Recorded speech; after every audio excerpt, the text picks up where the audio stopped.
which we can easily make out that which provider is doing how well in different circles, which providers are putting more capacity, and they have been showing a consistent improvement in performance over the months.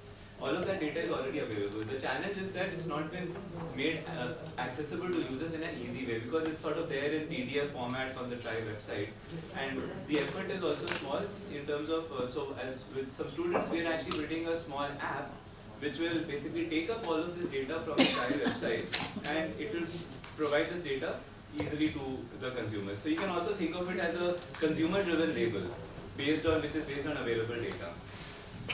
Then the TRI chairman also talked about open data, which they are trying to open up from places like MICE, from the MICE speed reported data.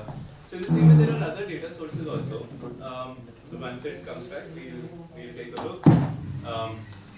But there are other data sources which talk about how many base stations are there in every circle, and you can use all of that to find out many more performance measurements also, in terms of average subscribers per circle, for example, which can all improve in terms of the reporting which we can generate.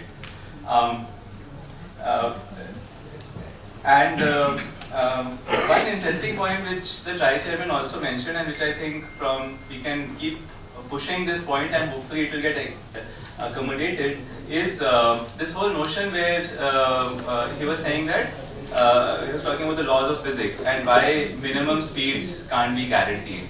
So he's right that, I mean, if you're moving, you can't guarantee that. But in some of our studies, we actually found that a big reason for poor performance is also just poor network configuration at the provider's end. And just simple tuning of parameters can actually solve these problems. So I won't go into the details, but basically something which we've seen happening very often is that even if your phone is stationary, and even if, let's say, you're just a 2G subscriber, even then you will disconnect from 2G, your phone will try searching for other towers which are providing better, which have a better signal strength, and it will try to reconnect. And this very often ends up in a hysteresis, that it ends up in a loop, it connects, disconnects, connects, disconnects, and especially if it's at borderline areas. And all of these are actually configuration parameters which, if done in a more intelligent way, can actually solve these issues. So one more aspect that even earlier and now we continue to advocate is to expand the set of parameters which the providers are reporting to TRI, to include something called IRATs, which are inter-radio access technology handovers. And inclusion of some of these parameters can actually help build other indicators other than minimum speed, for example, which we can actually also use to compare the performance of different providers. So basically, on this app that we're actually trying to build, our vision is that we can actually we'll be able to provide very detailed information just based on available data. So let's say for Airtel in Delhi, we'll be able to provide information that what's the reported download or upload bandwidth, latency, and so on, right? What are the trends? That has this been improving in Delhi or not, right? Or how does it compare with national averages? Yeah, and all of this can be done based on available data. So till the time consumer labels don't become a reality, we can actually provide these labels through a very simple app itself.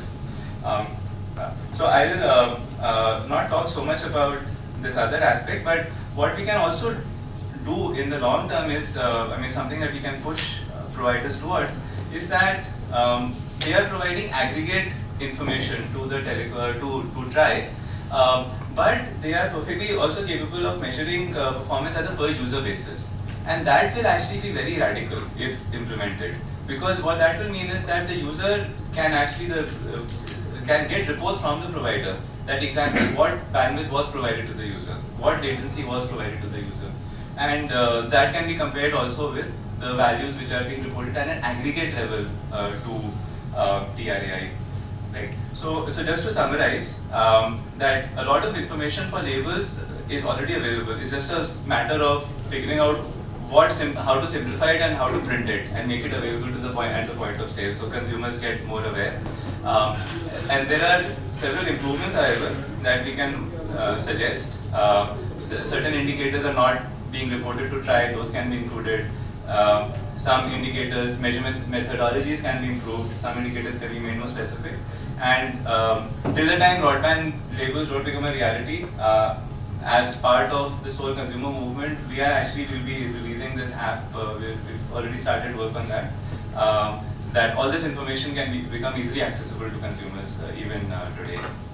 Yeah. So I'll stop now and take questions. From the process side.